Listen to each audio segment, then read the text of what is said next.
change title. Pablo, good to see you. How you doing, brother? How you been?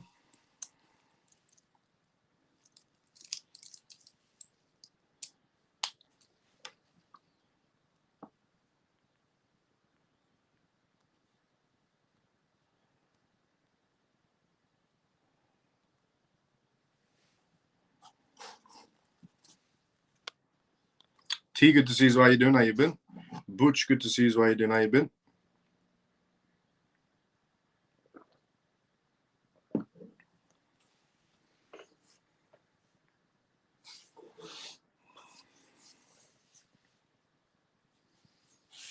What's up, Miles? What's up, CMF? Kerry, good to see you, brother. How you doing? How you been? What's up, brother Miles? Billo, good to see you. How you doing? How you been? Hi, Miles, the CMF. Connor, good to see you. How you doing? Billo, let's go CMF. Blessings, bro. Wonder, good to see you. How you doing? How you been? Even Miles, the CMF. Jason, good to see you. How you doing? How you been? Dennis, good to see you. How you doing? How you been? Mike, good day, Miles, the CMF. Good to see you, brother. How you been? Good evening, Miles, the CMF. Free and forever. Good to see you. How you doing? How you been? JP, good to see you, brother. Evening. How you doing? Hey, Miles, how are you? Is the ceasefire between Israel and Lebanon going to prove positive for the market space? Yes. That's only if it stays, though, the ceasefire situation. If it doesn't change somewhere down the line. Morning, Miles and CMF. Shelly, good to see you. How you doing? Morning. But regarding the ceasefire, it's only if it stays for the time being. Any bullish news? Yes. There's a lot of things happening in terms of Wall Street to go through on tonight's live. So let's go through a breakdown of what we're going to be talking about on the episode of 210 for the CMF Live. Now, for some reason, it says episode 208 outside the video on this live, but inside the live, it says 210. This is 210, which is the correct episode. I don't know why the title is not changing on YouTube. On X it says 210, but on YouTube it says something else. But anyways, so let's go through of what we're going to be talking about tonight's live on this episode of CMF Live. We're going to be talking about VanEck on tonight's live in terms of their Bitcoin ETF. Then we're going to go through news topics of Bitwise essentially filing in their Bitcoin and Ethereum ETF that's coming together. Then we're going to be talking about interest rate cuts. We've just essentially had some perspective on the matter from the Minneapolis, essentially, Fed President Cash Carr. We're going to be going through his perspectives on the matter. We're going to be talking about Brazil also on tonight's live in terms of Brazil introducing a new bill for a national Bitcoin reserve, something that America is trying to achieve. We're going to be talking about Valour launching the world's first ever Doge ETP. So we're going to go through that on tonight's live as well. We're also going to be talking about digital money in terms of threatening banks. I'll explain more once we get to that news. We're also going to go through the news topic of the UK in terms of the Financial Conduct Authority regulating crypto assets by 2026. We're also going to go through the news topics on billionaire Scott Bessent essentially could face several hurdles as the nominated US Treasury Secretary. We're going to go through news topics on tonight's live regarding the matters of the UK, also in terms of their crypto ownerships rises as the FCA is pushing for clear regulations. We're going to go through the news topic on tonight's live regarding matters of highly anticipated Fed minutes. So the Fed recently had a meeting today. We're going to go through some bullet points of what was discussed. Are we expecting rate cuts? Are we not expecting rate cuts? What's the cycle looking like?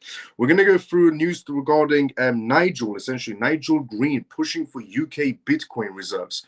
America was the first one to mention the idea of creating a Bitcoin reserve during President Donald Trump's election time period. And then Brazil is now thinking about doing it, and so is the United Kingdom. We're also going to go through news topics of Trump essentially wanting the CFTC to be the one that regulates the crypto space rather than the SEC, which I think is not a bad idea, to be fairly honest. We're also going to be going through news topics on Tonight Live regarding matters of the Bank of International Settlements. 7 central banks from the Bank of International Settlements are sharing the exact same perspectives. We're going to go through what exactly those perspectives are.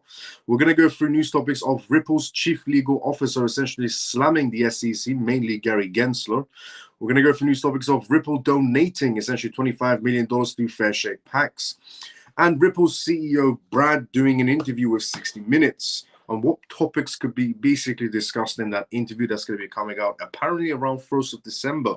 So Those are the news topics we're going to go through on tonight's live regarding Ripple making donations, Ripple slamming the SEC once again, Brad doing an interview, Brazil thinking about doing a Bitcoin reserve, the UK thinking about doing a Bitcoin reserve, VanEck extending essentially their fee waivers for Bitcoin ETF. So a mixture of news to go through on tonight's live. Now, before we start this live, I just want to say welcome to the CMF Live. If you're watching this for the first time ever, this is episode 210 of the CMF Live.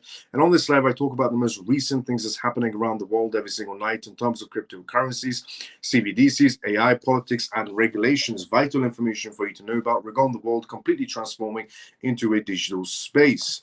So, and also, we do Q&As on this live as well, which means if you do have any questions, don't be shy, put it down inside the comment section. I'll be more than happy to answer any questions you may have. And the disclaimer of this live, as always, is not financial advice, not political advice, and whatever I say is only for entertainment purposes. Welcome to the CMF Live. If you watch this for the first time ever, and if you're regular, let's go CMF. Also, thank you so much to everyone that's retweeted this live right now on X, everyone that's retweeted, liked this live, put a comment outside the video, get notifications. And thank you so much to everyone on YouTube who's watching this live right now, who's also put a like. Now, before we go for the first news topic, which is regarding VanEck in terms of extending their fee waivers on Bitcoin ETFs, let's go straight inside the comment section and we go straight towards the first news. Let's see where we were at. We were at here. Any bullish news? Actually, we're in that. Price predictions on ACH in the bull run, Miles. Price predictions on ACH 1 to 3 seems reasonable. Consider it. It could be much more higher. Price prediction. Yeah, I'm great. Let's go Wonder. I thought I was the wrong video when I first joined. Lol. Good evening, brother Miles, and the rest of the CMF family. Good to see you as well, funky brother. How you doing? Good evening, Miles. How are you? I'm doing great. Callie, how you doing? How you been? Evening, Miles and family. Ian, good to see you as well. How you doing? How are you? How are you, big bro? Funky. Okay. Hello, Miles. Hope you're feeling better today. Anna, I'm doing great. How you been, Anna? How was your day been, Miles and CMF? Lena, it's been great. How's your day? So, first news topic on tonight's live regarding VanEck. VanEck seems to be very desperate in terms of getting more clients through their Bitcoin ETF because they're going to be waiving off any sort of fees. So BlackRock would charge you essentially a fee for their Bitcoin ETF, a maintenance fee is essentially what they will call it. Franklin Templeton is offering the same scenario as well. And all of these high-profile institutions inside the United States are offering some sort of a fee for their Bitcoin ETF services, except VanEck. VanEck is extending the fee waiver for VanEck's Bitcoin ETF in a bid to woo the investors in a competitive Bitcoin exchange-traded ETF space. According to their newest announcements, VanEck is completely taking off all their fees. If you want a Bitcoin ETF through VanEck, even if you're a high-profile client or not so much of a high-profile client, there's zero fees. This could actually bring in some investors through VanEck for Bitcoin ETFs. The asset manager has waived off management fees on the spot Bitcoin ETF's first $2.5 billion in net assets until January 10th, 2026, VanEck said. The fee waiver was previously set to expire in March 2025 and only applied to ETF's first $1.5 billion in assets under management. According to VanEck, VanEck's hold ETF is approaching an original $1.5 billion threshold we had put in place aimed at investors' enthusiasms for Bitcoin outlooks, said Kyle, VanEck's essentially director of digital asset products, in a statement. He added that VanEck hopes this fee waiver extension will encourage investors to explore the potential of Bitcoin and digital asset exposures in their portfolios. I think it's a great idea to get more people from Wall Street involved in, essentially inside the crypto space by waiving off fees. Virtually all of the BTC and Ethereum ETFs listed in 2025 initially waived at least portion of their management fees. Typically, cryptocurrency ETF sponsors set fee waivers to expire within 6 months to 1 year or the fund's launch date. VanEck's Bitcoin ETF has a net asset of approximately $1.28 billion, according to their ETF website. This puts VanEck behind some of a half dozen competing spot Bitcoin ETFs. The largest is obviously iShares Bitcoin Trust, which is essentially BlackRock's Bitcoin Trust, which is around about $46 billion in assets under management, according to BlackRock's own website. Bitcoin has dominated the ETF landscape completely since Bitcoin's ETF launched in January. Investor interest accelerated after the Trump essentially elections. And the US Bitcoin ETFs broke $100 billion in net assets for the first time, according to data from Bloomberg Intelligence. The growth of spot Bitcoin ETFs stemmed from two main factors: broad Bitcoin adoption and superior products. Brian essentially said, the director of passive strategies research at Morningstar, told Cointelegraph. The ETFs have allowed new, essentially, investors to buy Bitcoin for the first time, like those unable to set up wallets and buy Bitcoin on cryptocurrency exchanges, said Amara. And also benefiting from cheaper trading, lower fees, and the best-in-class Bitcoin storage practices. So, with essentially VanEck lowering their fees or getting rid of their fees to bring more people inside the Bitcoin ETF space, it's a great idea because it has been working. VanEck was supposed to only allow $1.5 billion amount of money coming in for waiving of fees, but they've extended it to $2.5 billion because more investors from Wall Street are starting to take attention towards crypto assets. Look, as I said previously, Bitcoin ETFs are not only just good for Bitcoin, but in general, they're good for the crypto space because it brings more eyes on the entire space. Now, moving on essentially from VanEck getting rid of their entire fees for Bitcoin maintenance in their ETF space to Bitwise. Bitwise has just registered a new S1 filing with the SEC.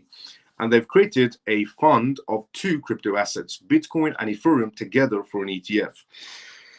But before we go through that, let's go to the comment section first. Let's see what's going on in there. And then we go straight into essentially Bitwise's new S1 filings with the SEC. Do you do private teachings? No, unfortunately, I don't do private teachings whatsoever. And also, whatever I do say, it's all for free. Everything I provide is free source. But you can message me, and I do reply back. And I'm completely free of source. If you do have any questions on crypto, and I preferably, see threat. If you want to join the Telegram space, it's a great place to be in for this live. It's completely free as well. All the services I do offer are completely free, like this live, the Telegram group, the X communities page. Do you do total peak crypto market cap predictions too? It's difficult to say because the amount of institutions they're going to be joining. Okay, so Khalid's question is: do you do total peak crypto market cap predictions? The reason why it's difficult to say, and I know a lot of CEOs are coming out and saying the crypto space the tokenization space can reach $16 trillion. The stablecoin space can reach this many $1 trillion. And, in general, we can reach that many $1 trillion.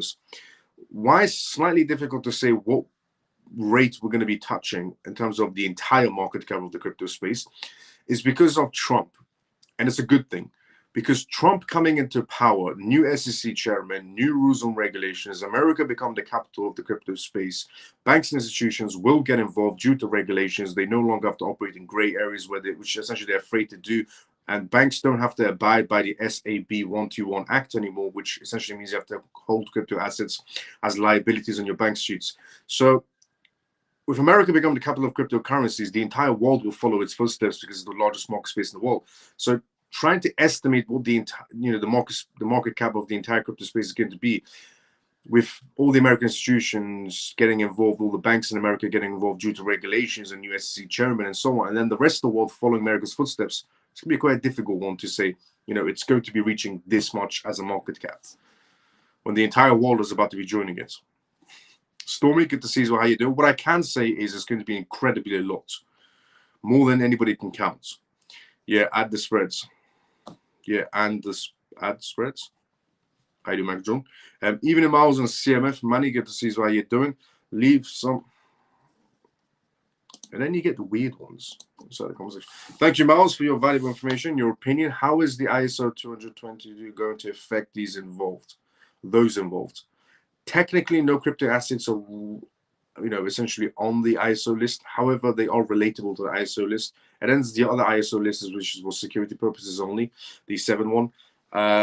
But as essentially a banking messaging service, which in a way, XRP, Ripple is a part of it, and a few of the companies are a part of it as well. How's it going to be affecting it? Central banks are going to be involved in that matter. Hi from Malaysia. I'm sure. How you doing? How you been? Greetings from South Africa. How you doing, Zain? Thank you for your service, brother. God bless you. Thank you for the kind words. Miles, which cryptos will you sell in the bull run? Will you sell ACH? Yes, most likely I will sell ACH. The only crypto assets I won't sell in a bull run type of scenario is because I want to borrow against them, use them as collateral. Because if I sell off too many assets, I'm going to be looking at quite a lot of in tax money, which I don't want to pay taxes, but obviously I want to do it in a legitimate way. I don't want to skip taxes on purpose because that's completely illegal. What I want to do is skip taxes in a completely legal way, using a loophole within the law itself, which is there for anybody to use. So XRP, XLM, and XDC is basically the crypto assets and HBOR that I'm not going to be selling. I'm only going to be borrowing against them, using them as collateral, but everything else I'm completely selling. I'm probably following the money more towards the long-term assets. Everyone hit the like button. Let's go fun. Now, moving on to Bitwise. Bitwise essentially files their S1 registration for ETF tied to Bitcoin and Ethereum. Now, this is another fund, essentially ETF that's happening where it's 2 crypto assets or 3 crypto assets scenarios.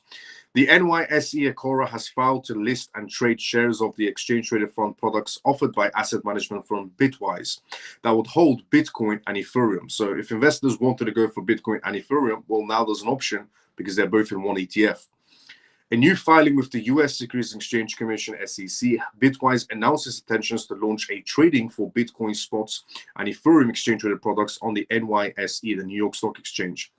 According to the asset manager, the goal would be to give investors a balanced exposure to the 2 largest crypto assets in the world in an easy-to-access format. The filing did not suggest a date for the proposed essentially offerings to the public other than as soon as practicable, essentially after the effective date of the Form S1. According to Bitwise's ETFs, BTC and ETFs, and essentially ETH holdings approximate the relative market capitalizations of Bitcoin and Ether to one another. It's unclear if the SEC will approve the crypto products for listings and tradings, the New York Stock Exchange said. The commission will have to be under review in terms of leadership starting January 20th, where the new SEC chairman will be placed due to Trump's essentially presidential elections. Yes, and the chances of a new Bitwise ETF happening with Bitcoin and Ethereum is 0. Under the SEC scenario, under Gary Gensler. Gary Gensler has to leave. January 20th has to come along. He leaves, new SEC chairman, and then there's a lot of ETF filings, to be fairly honest.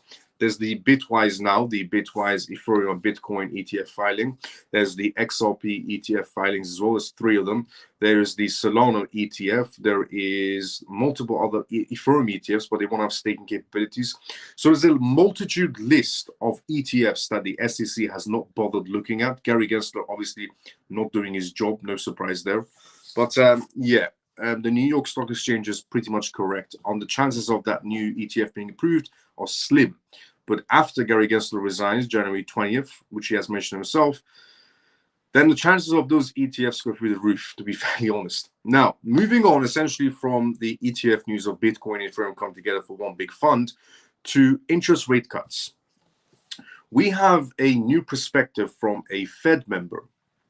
A new Fed member has came forward and essentially given his opinions on the matters of, are we expecting rate cuts? What's going to be happening as we move forward under a new presidency? What about the issues of tariffs and scenarios and so on? In a wide range discussion, Minneapolis Federal Reserve President Neil Kashkar discussed the Fed's monetary policies and trajectory. The implications of President-elect Donald Trump's proposed tariffs on China is essentially an ongoing skepticism towards Bitcoin. I just want to point out one thing. This man hates the idea of crypto assets. This particular Fed member who's voiced these opinions hates the idea of crypto because he doesn't understand it. Kashkar said that the Fed is committed to managing inflation and ensuring a strong labor market regardless of political changes in the executive branch or Treasury appointments. He also hates Donald Trump. You can tell from his speech. But Kashkar noted that his signs of a slight downward trend with inflation hovering around 2.5% and 2.6%, and noted the uncertainties essentially about the natural rate, a level of interest rates that neither simulates nor constrains economic growth. Kashkar, who spoke of a possible 25 basis rate cut in December, said that it remains a reasonable discussion for the Federal Open Market Committees, the FOMC, that we could be heading towards a 25 basis rate cut. Every time we have a rate cut, the crypto market reacts in a positive way. A rate cut is an indication that an economy is not doing too well. And if the indication is showing an economy is not doing too well due to rate cuts, then people will hedge against it using alternative assets that used to be particularly gold, but now we have an alternative asset like crypto assets. He signaled that neutral rates could be higher than in the past, noting that the resilience of the US economy, despite high interest rates. He also touched on the risk of housing inflation, which remains high, despite indicators pointing to a potential decline. Cashcore also answering questions about the stock market rally dubbed the Trump trade, acknowledged its impact on consumer spendings through the wealth effect, but he cautioned against overreacting to the stock market volatility, noting that other factors, including raising bond yields, should be taken into account. He attributed to the recent rise in the 10-year, essentially, Treasury yields, currently around 4.3%, to factors such as economic growth and expectations and concerns about the raising U.S. deficiencies. When asked about Bitcoin, Cashcore essentially retreated his skepticism and said that he still struggles to see the value in Bitcoin, adding almost no one is buying anything with Bitcoin. What else can you do with Bitcoin other than speculate? I understand that it's a speculative asset, and if people want to speculate on it, that's fine. That's fine, he said. They can speculate on whatever they want, but does it really have any value in a developed economy? Can you buy anything with it? At least in the US, the answer is largely no. And when inflation took off in the US, Bitcoin crashed, which is true. Look, he's made some stupid opinions, but also a few facts he's thrown here and there. One thing regarding that matter of him saying, does Bitcoin have any value? Yes, it does. I mean, that part is just common sense. His second point regarding, Bitcoin can't be used to buy anything is invalid. Bitcoin can be used to buy properties. It could be used to buy vehicles. And even in the US, as he claims, not in the US, yes, you can. You could do a simple search on Google and you can see with your own two eyes that you can use Bitcoin to purchase real estate or essentially vehicles or jewelry or whatever you want with your Bitcoin. So either he's a moron or he's not a politician pretending to be an idiot. But also on the matters of, he said largely not in the US. You can't buy anything in the US. Another point on that is the reasonings why he's saying legally you can't buy anything is because Gary Gensler didn't do his job. So instead of this Fed member coming out and mocking the idea of blockchain technology, how about he comes out and tells us the truth?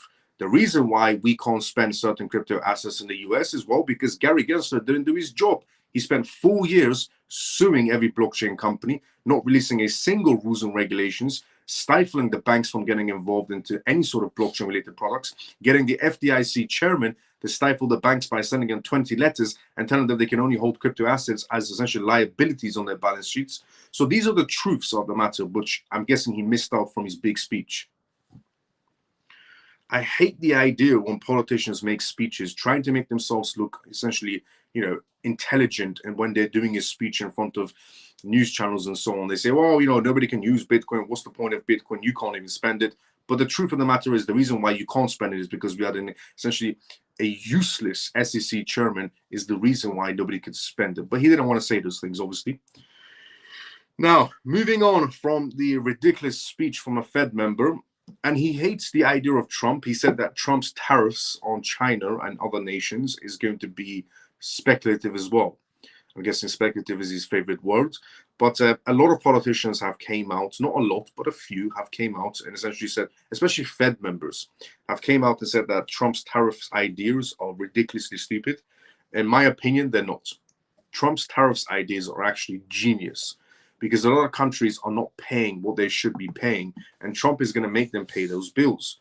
And it's better for the American citizens as well. The whole point of a president is for that particular president or prime minister to look after the country they're in charge of, not looking after their neighbor's country. So what Trump is doing with tariffs is actually a brilliant idea. If anybody tells you otherwise, they're talking out their ass.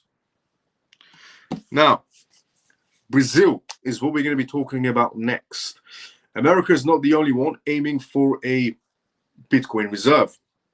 Brazil is also aiming for a Bitcoin reserve. They're not the only ones either. So is the UK by the looks of it, but we're going to get to that later. Brazil is thinking about entering into the Bitcoin space by making Bitcoin a reserve asset for their entire nation, which is a great idea because, as I've said previously, Bitcoin as a reserve asset is brilliant. Other than that, it's terrible. So, Brazil introduces a bill to create a national Bitcoin reserve. The Brazilian Congressman Eros proposed a new bill to establish a national Bitcoin reserve called the Bitcoin Sovereign Strategic Reserve. He's calling it the RESBIT. The idea is for Brazil's central bank to slowly build up its Bitcoin holdings and eventually make up to 5% of the country's total reserves. In a recent podcast, he described the creation of RESBITs, a strategic measure that positions Brazil as a leader in the new digital economy, with the goal of reducing economic risks. The central bank would be in charge of buying and managing essentially Bitcoin, which would be essentially safely stored in cold wallets to protect them from online threats. The bill also requires the central bank to issue a minimal report twice a year detailing the reserves, holdings, and any transactions made. If the bill passes, Brazil could hold up to $3 billion in Bitcoin, depending on the price of cryptocurrency. However, his proposal is not without its challenges. The bill would need to pass through Brazil's legislative process, where it may face oppositions from critics who are wary of cryptocurrency's volatilities and risks. Meanwhile, other countries have been taking updates on these trends as well. For instance, El Salvador became the first country to essentially have Bitcoin as a legal tender back in 2021. As of now, the country holds over $549 million. According to Orcam, other countries like Argentina and Morocco are also warming up to the idea of cryptocurrencies.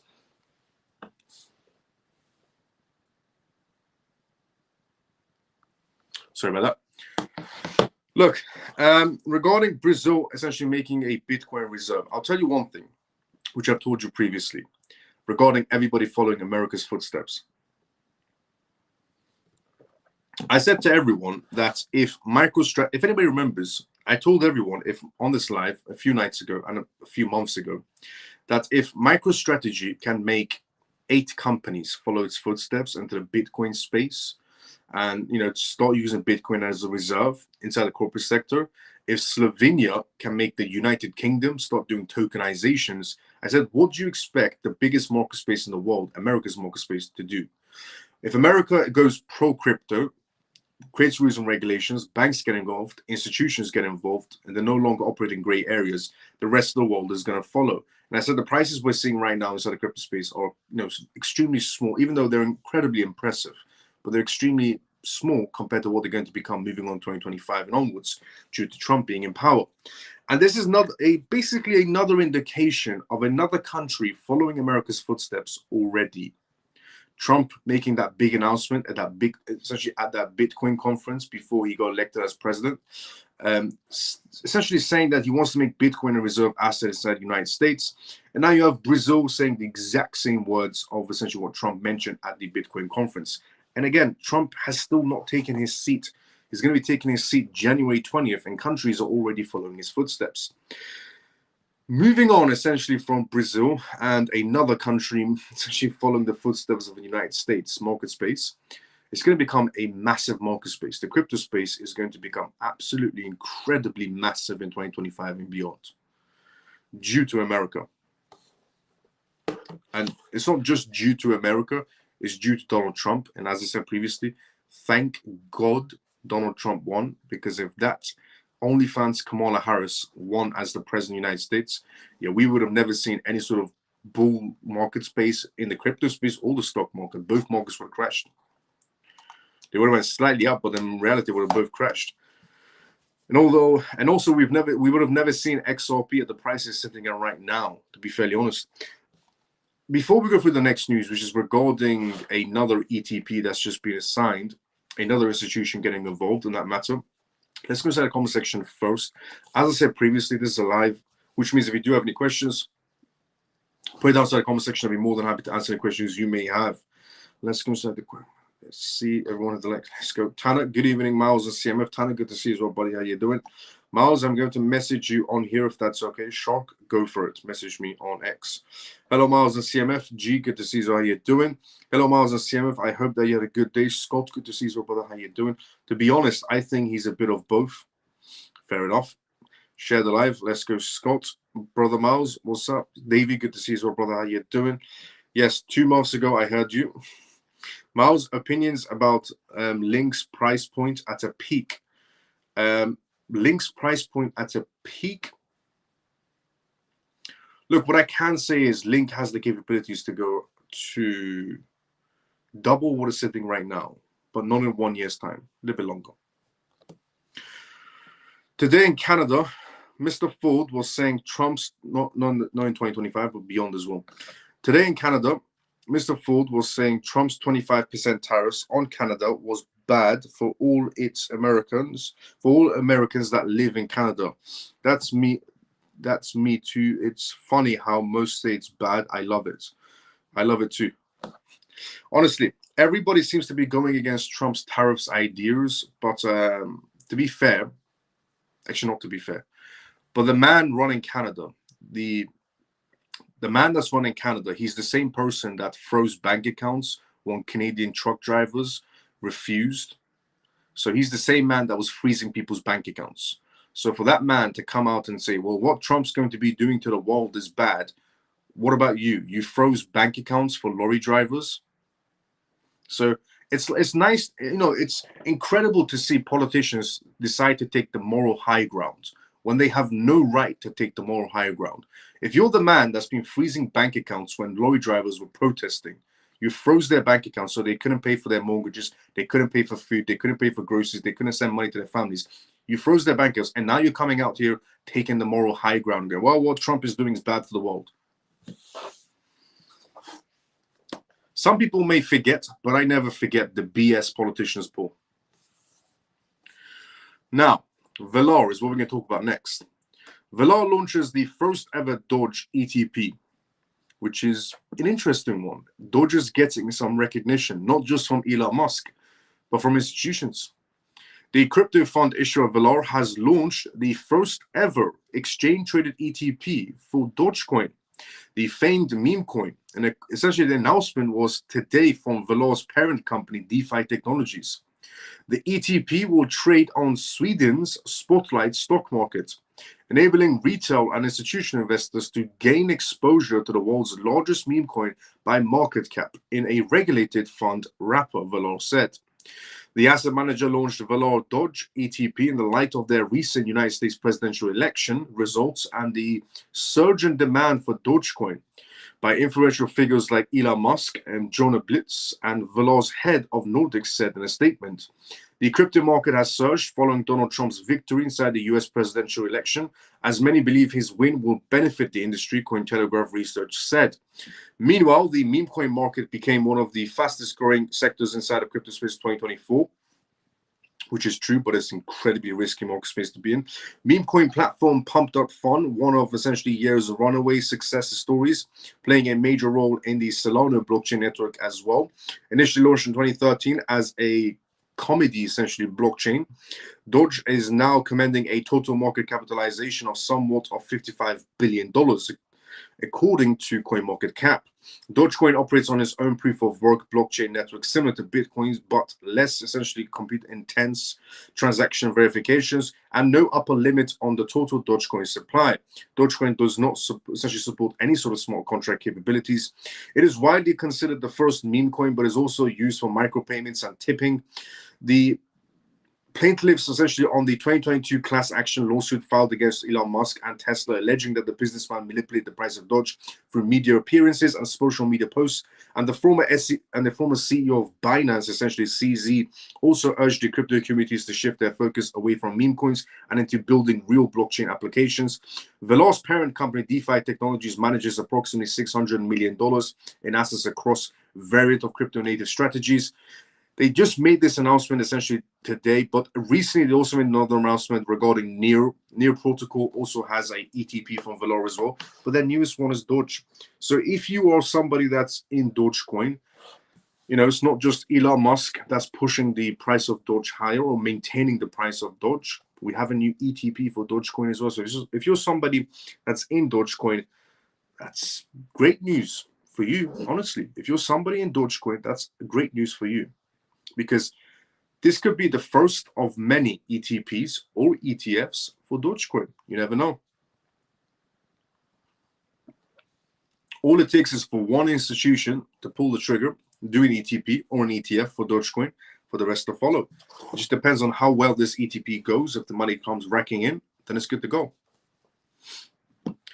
Doge is the BTC of meme coins, pretty much, yes, factual.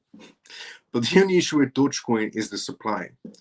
Bitcoin is limited as a supply. Dogecoin is unlimited. That's the only issue with Dogecoin, but the people love it. Now, digital money is lagging and essentially threatens international security. One of the biggest questions inside the crypto space has always been on some people's minds. Some people have already got their answer, but some people still struggle with the concept of, when it comes to banks, why would banks need to use blockchain technology? In terms of, why can't the banks use their own chains? Why do banks have to use Ripple or XRP Ledger or essentially Ethereum's chain or any other chain? Why do banks have to use those chains when they can develop their own? It's always been a question on most people's minds. Well, here's your answer on why banks would rather use blockchain companies than creating their own blockchain. Recently, it was reported that the Bank of England Governor, Andrew Bailey, announced work is urgently pressing on to create a central bank digital currency, CBDC, for the United Kingdom as a form of digital money accessible to the general public. The announcement is a progress report on the scheme the UK has been considering since early 2023. The Bank of England's Governor, Andrew Bailey, announcements to fast-track activities, however, signals something else. There is a pressure to be faster and lead the move towards digital currencies. What has sparked essentially Bailey's comments resembles a concern shared with regulators worldwide, that fintech companies like Ripple today have intensely essentially driven by innovation and often less regulated across global market spaces, or advancing digital solutions faster than central banks. Traditional financial institutions simply cannot match up to the speed of companies like that. This rapid acceleration of private sector solutions threatens the stability, security, and privacy of global financial markets if left unchecked. As the world of digital money continues to advance, central banks and financial institutions face an imperative to upgrade their technologies and adapt to the innovation that has been created in the Web3 ecosystem, applying it into a secure, controlled, and transparent regulatory framework to meet the benchmarks of the modern fintech essential innovations. Lagging isn't just a missed opportunity, it introduces vulnerabilities that sophisticated private sector solutions could exploit. Traditional institutions may be unable to hold the necessary pace of innovation, particularly when pitted against decentralized systems that can provide a higher degree of control and transparency. With millions of users contributing to the security and development of this new infrastructure, the challenge for central banks to continue to lead the defined, secure, accountable financial frameworks is not easily essentially solved. The competitive edge that Bailey's less regulated tech firms have essentially is that they achieved more significant innovation by skirting and essentially moving around in the restrictive regulation space. Fintechs are born out of the latest technologies with adaptive systems, intriguing essentially Web3 advancements, and decentralized infrastructures, whereas central banks and financial institutions work with legacy systems and deeply intact practices. So, the number one reason for central banks would rather use XRP Ledger or AVAX or Ethereum or so on is because they're tied up in regulations. Not only that, it's because time-wise, but also they don't see the point of creating something that already exists, which is something I said a long time ago. I said essentially one of the main reasons why a lot of people inside the crypto space would say, well, a bank can create their own blockchain. Why do they have to use the XRP Ledger? They can create whatever they want and go ahead. Due to regulations of what they just been announced, and this is from the Bank of England. This is not from a random person or a random crypto influencer. This is the governor of the Bank of England stating these words. saying basically the reasons of why essentially we don't want to compete with these fintech companies and we would just rather use their blockchain essentially to create their own CBDC is because of time. Something I said a very long time ago. I said banks have all the money in the world if they wanted to create their own blockchain. But I said time is the issue. And I also said, what's the point of creating something that already exists? That part is just common sense. And I said this in 2023. And now fast forward to 2024, today, we have the Bank of England's governor saying the exact words I said back in 2023 when people were asking me questions of why would a bank use Ripple when they can create their own blockchain? I said time is the biggest issue. And I said, why would they create something that already exists? Makes no sense. And now we have the Bank of England's governor stating the exact same words. So if you were somebody inside the crypto space that still in the back of their minds thought, well, you know, banks really don't have to use Ripple or AVAX or Ethereum, they can just create their own chains. Well, they're not going to. They're actually going to be using whatever chains available to build their CBDCs on. Now, moving on from the Bank of England's governor to the UK. The United Kingdom is thinking about spearheading their rules and regulations. They recently came out and said that they're moving too slow and that the EU is moving at a much more faster rate. The UK obviously does see, you know, the US market space or any of the Western market space as a competitor. They see Asian and Middle Eastern market space as a competitor as well. But they're mostly looking towards their neighbor, which is the EU. The EU has moved forward a lot in terms of regulations, in terms of approving licensings for blockchain firms and so on. They've progressed a lot. The UK, not so much. The last time they said something was, you know, we're going to become the capital of cryptocurrencies, and that pretty much slowly died out. And then they came out and said, we're going to be introducing stablecoin regulations, and that pretty much slowly died out too. And now they're coming out and saying, well, okay, we're definitely falling behind. Okay, we need to get our rules and regulations in place, otherwise we're going to be completely left behind of this entire market space, which is true. They are going to be if they don't get their move on. So, the Financial Conduct Authority, the UK's financial watchdog, which is the SEC equivalent for the UK, has outlined the comprehensive roadmap to fully regulate the crypto asset space by 2026. By 2026 doesn't mean it's going to be regulated in 2026. It's going to be regulated starting 2025. So next year is when the regulation process is happening for the United Kingdom. By 2026, we should be done. The Financial Conduct Authority research levels, people who had never bought crypto got more information on crypto from their friends and families. At present, crypto remains broadly uncontrolled in the UK, and it's a big danger in that sense. If something goes inaccurate, it is improbable that you will be secured, so you should be able to lose all your money. According to the FCA latest research on consumer essential perspectives and attitudes towards crypto, awareness among UK adults has risen from 91% to 93%, and about 12% of UK people are now essentially owning crypto. The average value of a crypto held by any sort of person inside the United Kingdom has expanded beyond £1,500 to around £1,800 plus. The research has come that the FCA Financial Conduct Authority has started its interest in the access to supervising crypto. The Financial Conduct Authority has also announced suggestive guidelines of key dates for the advancements and establishments of the UK's crypto administration. Matthew Long, the Director of Payments and Digital Assets at the Financial Conduct Authority, said that the research results highlight the need for clear regulations and that they support a safe, competitive and sustainable crypto sector in the UK.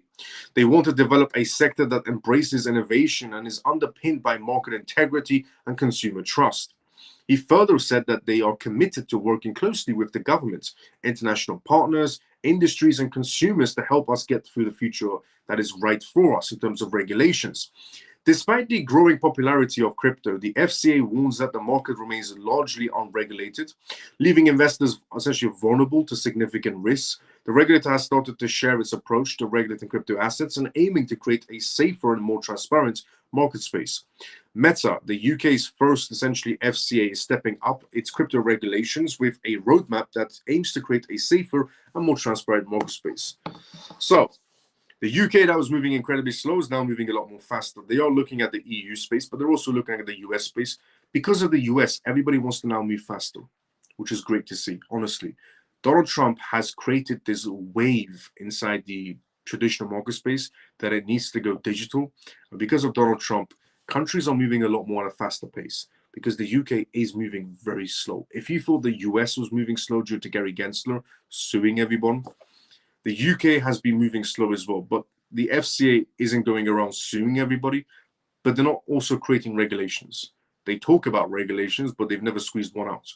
So maybe this is the chance for the UK to bring some change and essentially become captive cryptocurrency space. But it also shows, again, signs of more countries following footsteps from the United States, which is bound to happen. 2025 is going to be a massive space for the crypto space.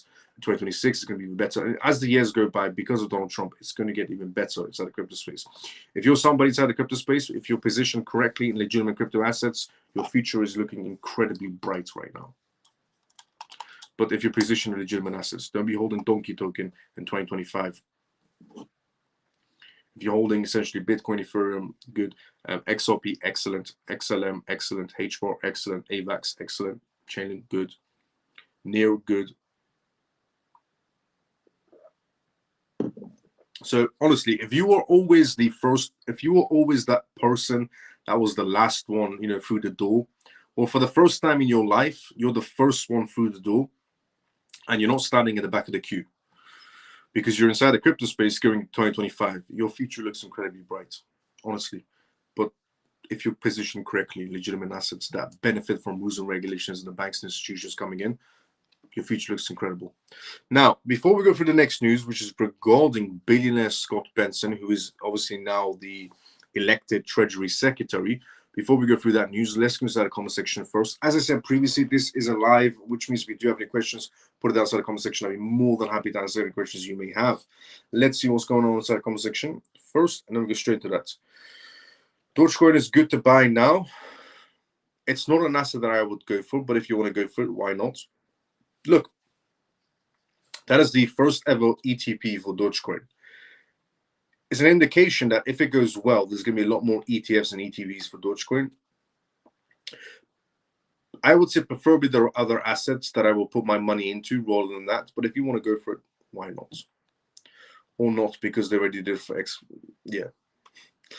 I can't believe Kamala already talking about running again for president. That is true. There was news that was released today that Kamala Harris, OnlyFans Kamala Harris, or Goldfish Kamala Harris. The reason why I call her Goldfish is because she essentially shares the exact same brain cells as a goldfish. So Goldfish Kamala Harris apparently is thinking about running for 2028. That should be an interesting one. Because since she has lost to Donald Trump, she disappeared from the surface of the map. She's just been essentially on vacation using taxpayers' money. What I don't understand the most is the people that are going to be voting for again, or the people that are happy. There are people that are ecstatic. The news comes out, Kamala Harris is thinking about running for 2028, and there are people that are happy about that, which makes zero sense. This person raised more money than Donald Trump for her campaign and went into debt. And she was supposed to run a country that is already in debt. Let that one sink in. And if you've ever wondered to yourself why the world is the way it is, it's because we have too many morons in this world. And unfortunately, the morons will always be there, and they might even expand. But just let that one sink in. That there are people happy about the news of her running for 2028, of Kamala Harris running for presidency in 2028. There are people that are happy. And she raised more money, Kamala Harris raised more money in her campaign than Donald Trump and went into debt. And she was supposed to be chosen as the next president of the United States to fix a country that is already in debt. Once you put that together, it just baffles me. There are people going, oh, wow, I can't wait, she's running for 2028. I mean, how much of an idiot do you have to be to not understand that simple fact? A person that's supposed to fix a country's debt went into debt during her campaign. It baffles me, honestly. And that was just an early sign. I've been hearing Brad House. So yeah, honestly, I can't believe as well that she's going to be doing that. In 2023, you said, why build your blockchain when you can use why? Yeah, I did say that. So JP session is stating, in 2023, you said, why build your blockchain when you can use somebody else's? Facts. I've been hearing Brad House may leave Ripple for Trump's new crypto job. So there are rumors going around that essentially Brad might be leaving Ripple to go and essentially work alongside Donald Trump. That's just a rumor. It's not factual information in any sort of a way. And the rumor is incorrect. What I can say is that Donald Trump is creating a crypto panel around him. He's not going to be hiring Brad, but what is going to be happening is Ripple's going to be part of it in some sort of a way, and so is Coinbase. So Donald Trump is creating a crypto panel, which is going to have pro-crypto people inside of it, inside of his panel, and is also going to be having a few blockchain companies. Now, we all know that Donald Trump had a sit down with Brad. He had a sit down with Coinbase's CEO, Brian Armstrong, and he had a sit down with another essentially platform, I think it's Cardano, is trying to get a sit down and so on. But anyways, it's not that Brad is going to be hired by Trump. It's Ripple, the entire company, could be on the list for that panel, and so can Coinbase and so on. So the rumor is incorrect because it's the other way around. It's not Brad being a part of Donald Trump. It's about Ripple being a part of Donald Trump's crypto campaign panel for the government of the United States. So that's what the correct thing is, not the other one. Could ACH, in your opinion, surpass the price of $1 USD per coin in 2025? No financial advice, only opinion. Only opinion, yes, it can. I'm very grateful that we're on the right side of history. Let's go, Davey. Facts. Hi, Miles. I hope you're all good. Zach, good to see you as well, brother. How you doing? I'm doing great. How many?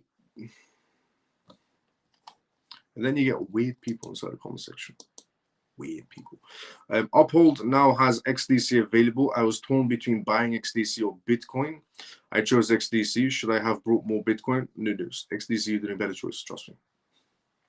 No financial advice in any sort of way. Goldfish Skamala, pretty much. Someone mute Eggy Bread Cool. We have no time for nonsense. Facts. I already did. Stormy, I've given you capabilities to be able to block people as well now. So all the CMF mods have capabilities to block people that might put random weird comments that's not relatable to politics or blockchain or economy and so on, or finance. Sorry about the Miles. I had to be offline for 10 minutes as it was my 20th anniversary today. Oh, congratulations, funky brother. Let's go. Thanks, Miles. Golden Dragon, no problem anytime. And if you're using someone else's chain, you can essentially sue them if anything goes wrong. But if you use your own chain, you can't sue no one. It's better to use someone else's chain. Incorrect. Chozo, you can't sue Ripple for using XRP Ledger. You can't sue Ethereum for using ETH chain. And you can't sue AVAX for using AVAX. Because it's decentralized, technically. If it's centralized, then you probably could. But that's only if they find out if it came from... Okay, Chozo, complicated issue. It's a complicated issue. In some sort of a way, you are correct. Thinking about it, in some sort of a way, you can sue them if it's a centralized chain. But if it's a decentralized chain, then you probably couldn't sue them. But you never know. The law is very weird sometimes. I've seen people sue someone because they saved their life. And they won the case. So, honestly.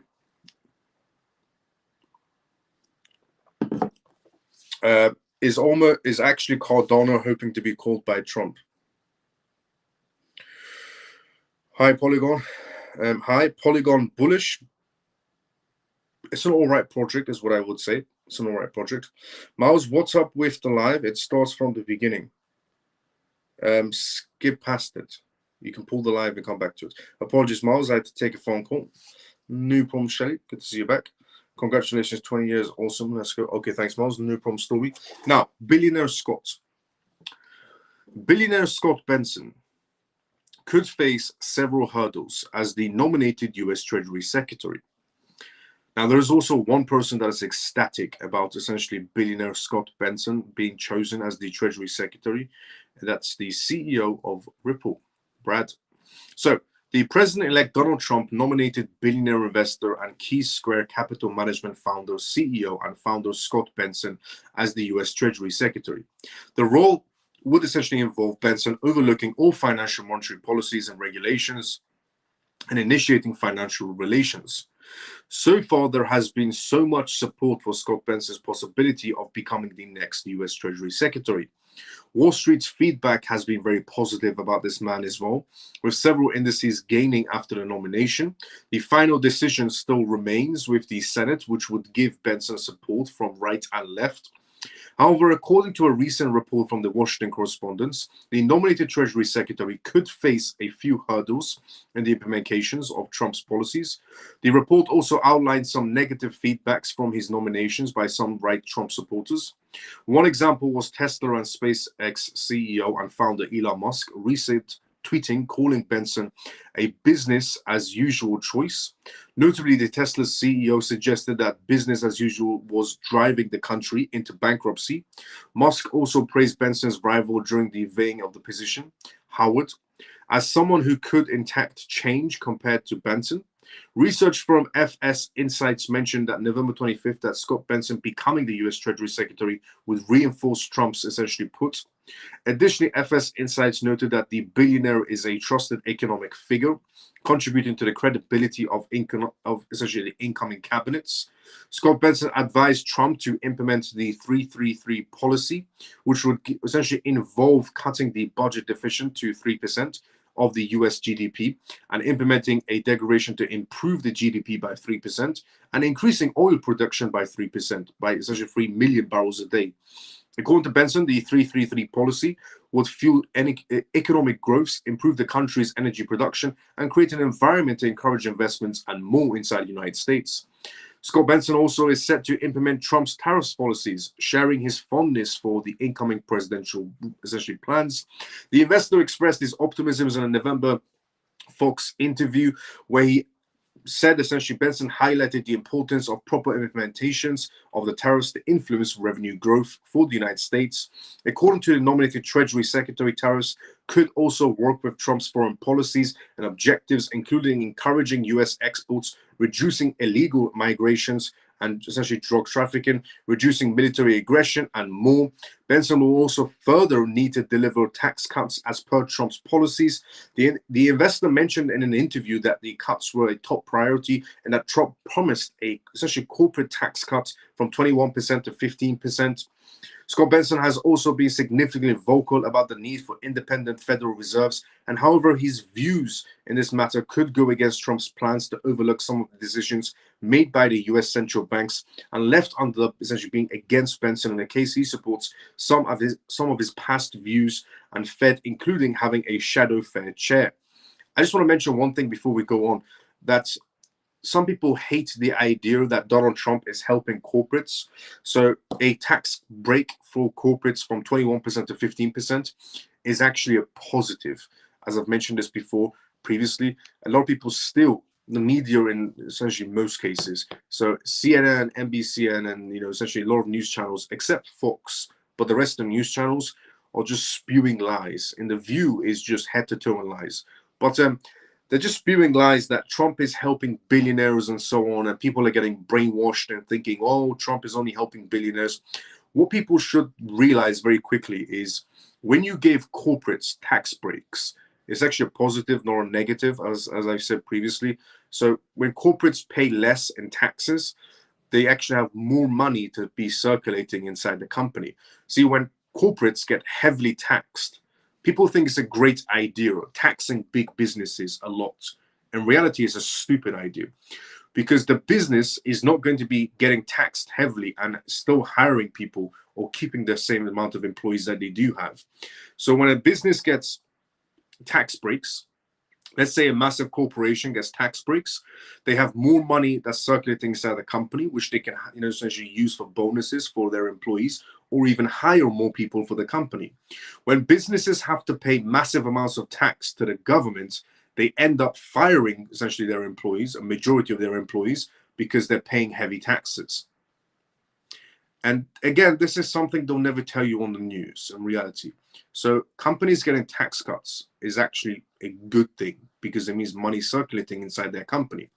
When companies have to pay heavy taxes to governments, they end up firing people essentially from within their own company, because that's the only way they can operate in their own eyes. So Trump giving tax breaks to billionaires is not a bad thing in any sort of a way. If you just use basic common sense, it's not a bad thing. But the news will tell you otherwise. And Kamala Harris made it a big speech in her campaign. Kamala Harris was going around saying, oh, well, Trump is helping billionaires get tax breaks. Yes, it's a good thing. But obviously, Kamala Harris doesn't understand that, because she has the same IQ level as a goldfish.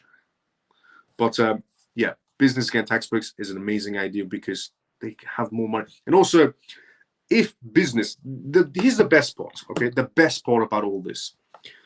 When businesses essentially have to pay big taxes to the government. So everybody says, well, big companies should be paying their tax money to the government as well, is what the retail person would say. A retail person that is brainwashed by the news or by Kamala Harris would say, big businesses should pay their taxes as well. Makes no sense if they don't pay it. For some oddly reason, the level of brainwashing someone has went through, they think that if that big company pays its taxes, that tax money is going to go in their pockets. What's actually going to be happening is that that tax money from that big company is going to go inside the government's pocket. And from the government's pocket, it's going to go to Ukraine, it's going to go to random countries, and it's never going to be spent within the country or end up in your pocket. So I don't know the level of brainwashing someone has to go through for them to assume, when the government tells you, that these big companies don't pay their taxes, that is unfair on you, is what the government will say. And people will go, yeah, that is unfair. Why doesn't, for example, Amazon pay their taxes? Let's just assume Amazon paid heavy taxes. Not a single penny from the tax money raised by Amazon is going to go inside your pockets. Not a single penny is going to be spent on your communities. What's going to actually happen is that money is going to go in the government's pocket, which they'll spend it on themselves or on random foreign countries. So honestly, the level of brainwashing someone has to go through to even assume for a second, if big companies pay their taxes, somehow magically that money from the big company will appear in your pockets. In reality, it doesn't. It appears in the government's pocket, which then gets spent in Ukraine or on themselves. So companies paying heavy taxes has zero benefits for you. Although Kamala Harris campaign will tell you companies paying big taxes is good for you. How? Nobody knows. Because in reality, it isn't. Because companies that pay big taxes to the government will then end up firing people to comprehend the amount of taxes they've paid, and that money will never reach your pockets or will go into the government's pockets, which will end up in Ukraine. So honestly, the level of brainwashing somebody has to go to even assume for a second that any of that tax money is going to go in their pockets is stupid. So companies getting tax breaks is actually a good idea. They pay less taxes, which means they hire more people, which means people get bonuses, and the companies keeps on circulating, creating more jobs. They pay heavy taxes, people get fired, the money never goes in your pocket, it ends up in the government pocket, which ends up in Zelensky's pocket in Ukraine. Now, moving on from that and continuing on forward, Scott Bessent has also been significantly vocal about the need for independent Federal Reserves. However, his views could go against decisions made by the US central banks. The left could further be against Bessent in case he supports some of their past views on their Fed, including having essentially a shadow Fed chair. The nominated Treasury Secretary, while speaking to Bessent in October, suggested that the Trump decision to name Fed Chair Jerome Powell's successor could essentially discredit him. Any decisions Jerome Powell makes, Jerome Powell's term as the Fed chairman will end in 2026. Jerome Powell's term, also in terms of the governors, will end in 2028. Senator Elizabeth Warren recently advised Scott Bessent not to inherit, essentially not to interfere with the Fed's decisions. In a statement on November 25th, Senator Elizabeth Warren explained that while she does not support all Jerome Powell's decisions, she does not question his right to make them, which is the stupidest thing Senator Elizabeth Warren could have possibly said. But I'm not surprised, because Senator Elizabeth Warren, she says quite a lot of stupid and moronic opinions. She voices out quite a lot. And her matters of not to get involved in Jerome Powell's business is ridiculous. Jerome Powell does not do tax cuts as he should be doing. No, sorry, not tax cuts, rate cuts. Jerome Powell should be doing rate cuts, which is his job to do rate cuts. And he doesn't do them whatsoever. He has to get pressure to do his job. I don't know what it is of why do we keep on choosing people to do specific jobs inside the government that for some reason don't want to do their jobs. Gary Gensler, SEC of the chairman, refuses to do his job. FDIC chairman for the banking committee refused to do his job. Jerome Powell, chairman of the Fed, refuses to do his job. Senator Elizabeth Warren refuses to do her job. But somehow they're still sitting at their jobs. Obviously, Gary Gensler resigning January 20th, otherwise he's going to be fired. The FDIC chairman also resigned as well. He's leaving. Jerome Powell is gripping onto his Fed chairman. He's not letting go. Senator Elizabeth Warren is also not letting go as well. For some reason, morons still voted for Senator Elizabeth Warren.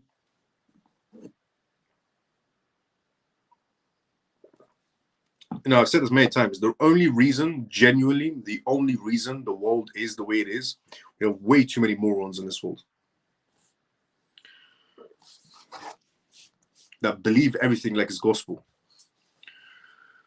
Now, on the topic of a moron, the highly anticipated Fed minutes released bullet points.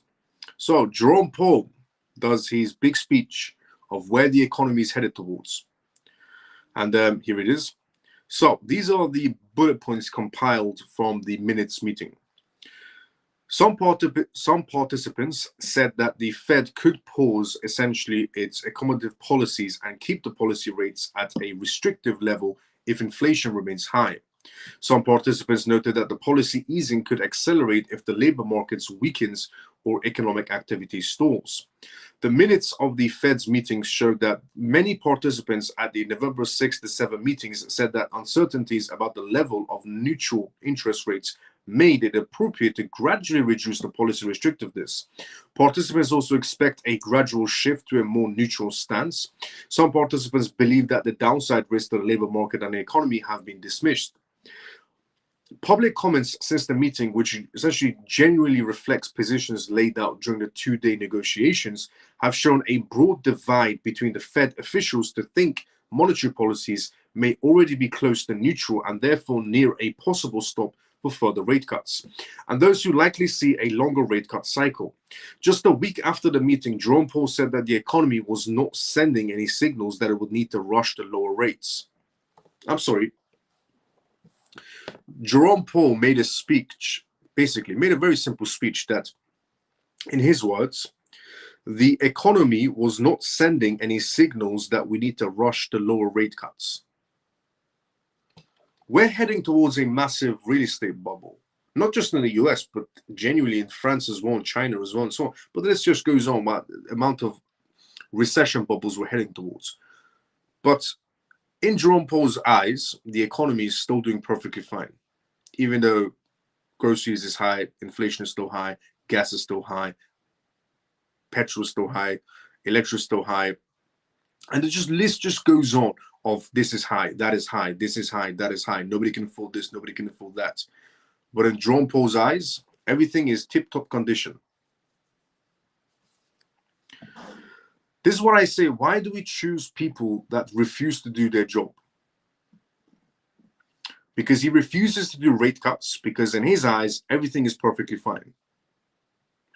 And that the central bank would carefully consider further reductions in borrowing costs. The minutes of the Federal Reserve meeting provide a essentially detailed account of the November 6 to 7 sessions, in which the officials grappled with the data showing stronger than expected economic growths and higher than expected inflation. While job growth slowed in October, policymakers had a dominant view, and the US essentially economy was continuing to beat expectations. The US economy was continuing to beat expectations. Let's all pretend that one is true. There is not a single economy right now doing well. The UK's economy is shattered. Honestly, the UK economy is shattered. Europe's economy is completely down the toilet, to be fairly honest. Europe is standing on its last leg. The German automotive space, which is backing the entire European market space, is getting crushed. The real estate space in France is getting crushed. China had to boost their own economy by 1 point something billion or 1 point something trillion to survive, because they're standing on their last leg as well. And the US, I mean, let's not talk about the debt that's rising every 5 seconds. But again, you know, according to Jerome Powell and his data, everything is perfect. Not a single thing is wrong.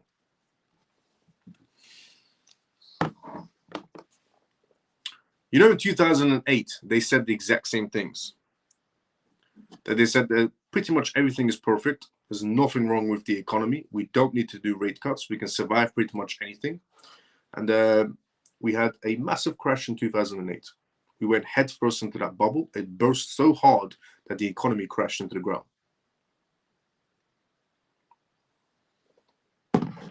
And also, just a heads up, Warren Buffett, Michael Burry, and a few others have sold quite a lot of stocks, and they're holding cash reserves. Now, a few of these people that are holding cash reserves are technically the same people that expected the 2008 crash, and they're holding cash reserves now. All these essentially high-profile investors expecting a bubble crash to happen. And if a bubble crash does happen, it's going to be bigger than the previous one, the 2008 scenario. So the 2008 is going to look small compared to what crash we're going to be heading towards. Now, there are ways to get around the crash. You know, with Trump being in power, he can, you know, go around the crash, go around the bubble by adding liquidity to the pot. The easiest way to add liquidity to the pot is crypto. Now, there's also another thing that I mentioned a long time ago. So when the election process was happening between Trump and Kamala Harris, I said that if Kamala wins, they will manipulate the entire voting system to make her win, because nobody is going to be voting for her. I said if Trump wins, they might collapse the economy on top of his head and blame everything on Trump. So even though beforehand it was the Biden administration and so on that ruined the entire economy, started random wars for no apparent reason, for their own pleasure and greed, and even honestly, it was the Biden administration that damaged the US economy and the world economy. I said that if Trump wins, if Trump wins by some miracle, and thank God that Trump did win, but I said if Trump wins, they might collapse the economy on top of his head and say, well, you know, the biggest crash in history happened in Trump's term. Trump is a bad person for president. I said they might manipulate it and crash the entire economy on top of his head, because they created a massive bubble beforehand, and now Trump's in power, January 20th moving forward. They might make Trump go through some sort of a bubble and crash might happen. So, but Trump is an intelligent man. He might see that coming from a mile away and might be able to hedge against it. And how you can hedge against scenarios like that is liquidity. You need liquidity. What can provide liquidity? Blockchain. Maybe a particular crypto asset can save the day, so we don't go heading towards a bubble. Now, before we go into the next news, which is regarding the CFTC, let's go inside the comment section first.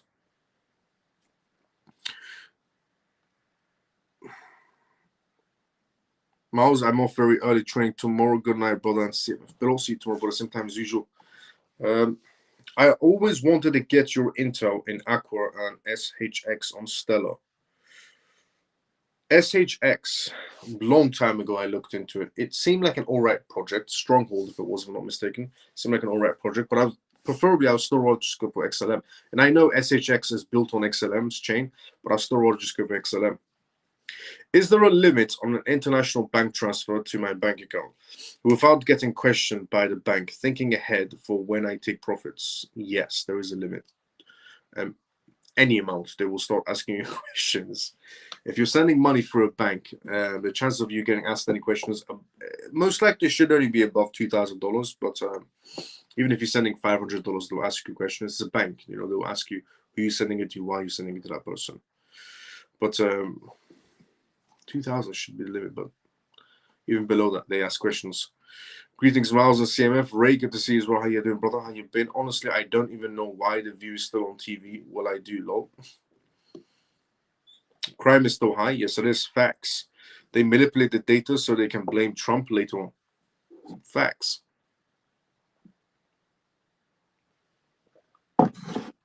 Now, CFTC. Trump wants the CFTC to be in charge of crypto regulations, not the SEC. Amazing. Best news possible. Donald Trump's incoming administration has plans to hand over most of the crypto industry regulatory power to the Commodities Futures and Trading Commission, CFTC. The CFTC chairman, Rostam Benham, he said that he would regulate the crypto space within 6 months. He said this at the beginning of the year. At the beginning of 2024, Rostam Benham, CFTC chairman, said, I will regulate the crypto space within 6 months. Something Gary Gensler has been trying to do for 4 years. This is a direct move to strip the Securities and Exchange Commission's SEC of its grip on the $3 trillion crypto market space, a market that's been stuck in regulatory disasters for years. Trump's idea get rid of the heavy-handed tactics that the SEC used under Gary Gensler during Biden's term. Instead, Trump wants the system that encourages innovation, especially in blockchain technology, while setting some boundaries for the growing crypto space. The CFTC might be a smaller regulator than the SEC, but Trump sees it as a better suited for crypto. It already oversees the $20 trillion US derivatives market space, including futures, options, and commodities like gold, oil, and wheat. So adding crypto to that list shouldn't be difficult. Unlike the SEC, which regulates securities and targets small investors, the CFTC focuses on sophisticated institutional players who are seen as better at managing financial risk. This makes the agency a favorite among crypto insiders. Yes, it does. Because if a CFTC chairman is giving green light to crypto projects, it means institutions can fully use it. Under Trump's plans, the CFTC job would grow to include overseeing multitude of essentially crypto assets and classify them as commodities. So Bitcoin will become a commodity, Ethereum a commodity, XRP a commodity, and so on. This includes regulating spot markets, places where these assets are bought and sold, and the exchanges that handle these trades. Right now, there is no single regulator managing these markets, creating massive uncertainty for companies and traders. Chris, a former CFTC chairman nicknamed the Crypto Dad, backs the plan. With adequate fundings and leadership, the CFTC could regulate digital commodities from day one of Trump's presidency, he said. Chris also served under Trump during his first term and pushed for the CFTC to approve Bitcoin futures trading in 2017 and has been advocating for more crypto oversights ever since. Biden's outgoing CFTC chairman, Rostam Benham, also raised concerns about the lack of resources for crypto oversights. At the Senate hearings in July, he called for additional fundings, noting that half of CFTC's enforcement actions this year were against crypto firms. Benham said that the agency's $400 million budget and 700 staff members are dwarfed by the SEC's $2.4 billion budget and essentially the 5,300 employees. Gensler labeled most cryptocurrencies as securities, making the SEC the industry's biggest enemy. Lawsuits, fines, and enforcement actions piled up on top of each other, forcing many crypto companies to operate in illegal limbos or leave the US altogether. Trump's team wants to fix this. They believe the CFTC's lighter touch can provide the clarity the crypto industry has been begging for. According to sources, the Trump administration goal is to cut unnecessary regulations while still protecting investors from fraud. The incoming administration also plans to create a new position, a crypto Caesar, which is what the rumor was. So somebody asked the question of, I think it was Semper, asked the question of, there's a rumor going around Brad from Ripple is going to be working alongside Donald Trump. That rumor is a little bit of misinformation. It's not that Brad is going to be working with Donald Trump.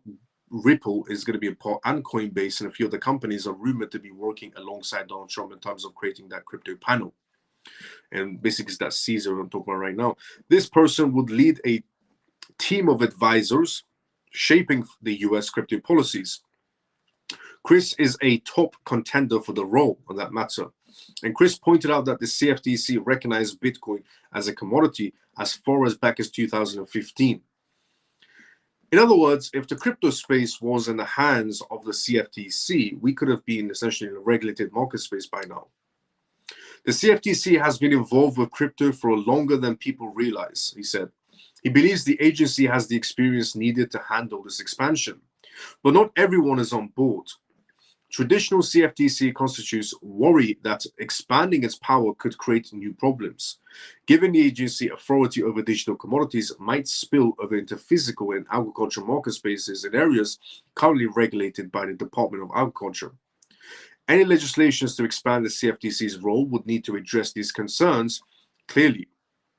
Gensler's progressive approach angered many in the industry, and even within his own agency, many senior officials resigned and the SEC's employee union repeatedly clashed with them.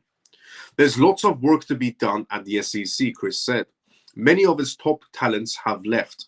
We need to get it functioning again and focused on innovation. While Chris was essentially once considered a favorite to replace Gary Gensler as the SEC chairman, he told Trump's team he wasn't interested in clearing up what he called as Gensler's mess. The question remains, who will lead the SEC next? Sources say Trump's team is looking for someone who supports innovation, but also has the administrative skills to handle the SEC's broader responsibilities. Beyond crypto, the SEC oversees the $100 trillion securities market space, which includes stocks, bonds, mutual funds, and treasuries. Despite these challenges, the SEC still plays a vital role in the financial system. The SEC has great bones, Chris said. The next leader will need strong policies and leadership to make it work again. Yes, it is true. Gary Gensler has messed up the entire financial system when it comes to crypto, and I completely understand. Even though Chris might be a perfect choice, he's a former CFTC member. He understands the market space. He understands regulations. He's in favor of crypto. His nickname is Crypto Dad, apparently. But Chris could be the perfect choice. But even Chris said that he does want to clear up Gary Gensler's mess. But the best part is Gary Gensler, and has anybody seen Gary Gensler's recent tweets about him leaving the SEC? And him saying that he's helped the market space, he's fined lots of companies. He's so proud. Gary Gensler is so proud of achieving nothing. I've never met anyone that has achieved nothing in life, but at the same time so proud of himself. Makes zero sense of why Gary Gensler is so proud of himself for achieving jack squat. Now, Bank of International Settlements is what we can talk about next. Moving away essentially from the CFTC and the SEC news. And as I said previously, Rostam Benham, he's the best choice to regulate the crypto space, because even if we do get a new SEC chairman, they might still be restrictive. You never know. But if the CFTC can regulate the market space, which they said they can, why not give it to them? Yes, they do have a lot more smaller budget, and yes, they do have less employees, but at least they're eager to regulate the crypto space within 6 months, because the SEC's approach was one by one, which Gary Gensler knew that was going to take 1,000 years. Honestly, there are 24,000 plus crypto projects, and Gary Gensler's decision was one by one. If Gary Gensler's decision was one by one for crypto assets, it will take 10,000 years to regulate the crypto space. And he knew that. CFTC chairman Rustam Benham, in front of Congress, said, I will be regulating the crypto space as a collective. I'm going to create rules and regulations, and a basket of cryptocurrencies can essentially fit into any of those rules and regulations, and then we can move forward. But Gary Gensler's plan was one by one. Legit, it will take 10,000 years for the crypto space to be regulated under Gary Gensler if he was going to go for one by one option. And his one by one option was sue them for 4 years and then maybe regulate them. So forget about 10,000 years, more like 20,000 years. Bank of International Settlements is what we're going to talk about next. But hopefully it is the CFTC. Apparently from Donald Trump's side, it's going to be the CFTC that's going to be regulating the crypto space. That's amazing news. Now, Bank of International Settlements, 7 central banks, shares and views on CBDCs is what we're going to be talking about next. Including privacy. For several years, 7 central banks have been collaborating on various retail and central bank digital currency CBDC topics. Today, the Bank of International Settlements and central banks published papers on legal issues and CBDC system designs. The central banks involved are the Bank of Canada, the Bank of England, the Bank of Japan, the European Central Bank, the broad governors of the Federal Reserve System, and the Riksbank and the Swiss National Bank. These 7 central banks have been communicating with each other for a very long time. They're all part of the Bank of International Settlements, and they've all been communicating on the matters of wholesale CBDCs and retail CBDCs. One of the debates is about whether to adapt a centralized or decentralized model for a CBDC system. So you're about to find out what these 7 banks have been talking to each other for how many of years, what the discussions were. In the 2-tier system, one option between these banks when they discuss the matters is a hub and spoke model, where updates are under the control of the central bank, but ownership of data is spread. So that is one method the central banks were talking about. There is some control in that matter. They do control in terms of CBDCs, but the data at least is spread. Alternatively, there could be a peer-to-peer design that involves sharing the authority for updates. The authors acknowledged that a centralized system has a weaker resilience, and it represents a single point of failure and could even prove to be a bottleneck. However, they are unconvinced it's appropriate to delegate authority for the core settlement of a CBDC system. In a modular design, the core settlement could be centralized while other aspects are decentralized, such as identity. Privacy is a massive issue as well for CBDCs. While it would be possible to achieve privacy for existing technologies, some of the newer privacy-enhancing technologies, PETs, such as the Secure Multi-Party Computation and the SMPC, or the Zero Knowledge Proofs, could provide more flexibility. For example, they support privacy which, while still enabling anti-money laundering, essentially compliance checks. These sorts of solutions usually provide yes or no passings, essentially in compliance, and test without sharing personal information. However, based on the experience of 2 central banks and the Bank of International Settlements Innovation Hub, they are not yet convinced that PETs are ready for prime time. This is all the information that's right now being discussed by central banks. 7 central banks are talking about these topics, and you're finding about them right now.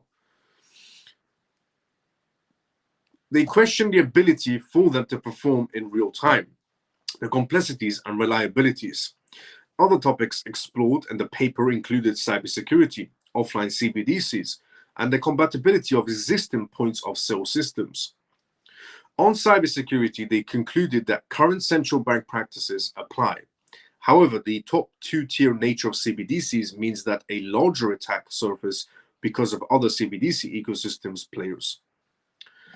They also considered the risk of double spending, which is not considerable for centralized systems, but it's a higher risk for offline CBDCs, which they see as an area needing for further work. Okay, the reason why central banks are a little bit worried about double spending. So what they mean by that is a lot of people don't understand how offline CBDCs work.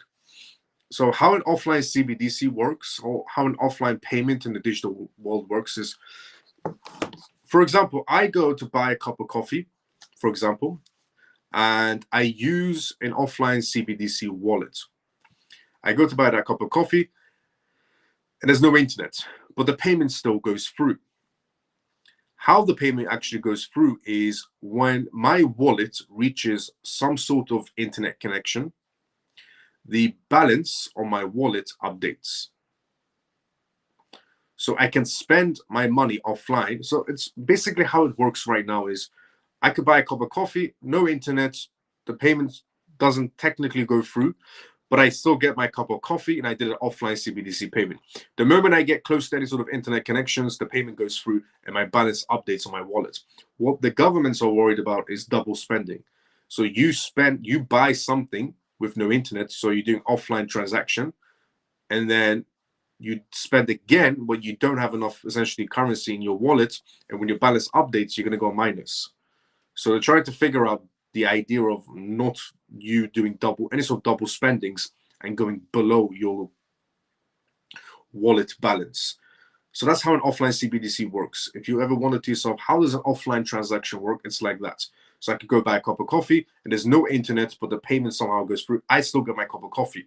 In reality, what happens is the moment I get close to any sort of internet connections later on, my balance will update.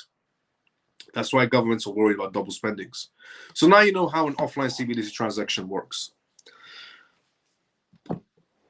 Regarding the double spending scenarios and so on, they also consider the risk of double spendings, which is not considerable for centralized settlements.